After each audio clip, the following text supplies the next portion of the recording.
Достық. Басыңа күн туды делік. Сол сәтте қарапайым ақиқатты еске түсірген абзал. Осыңда кәмпитің көп болса, бар бала сенімен дос болғысы келеді.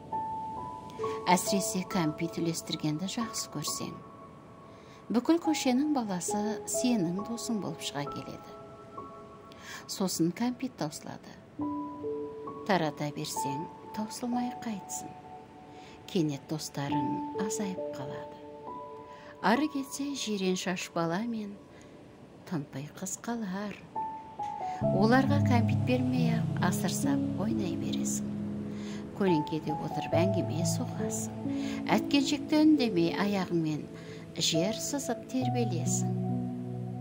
Күш қуат та солай. Кейде таусылып қалады. Ешкім қоңырау шалмайды, хат жазбайды, іздеп келмейді. Қажетсіз боп қаласың. Ешкімге қажетің жоқ.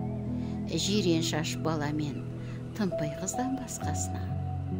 Олар әрдайым сенің жаныңда.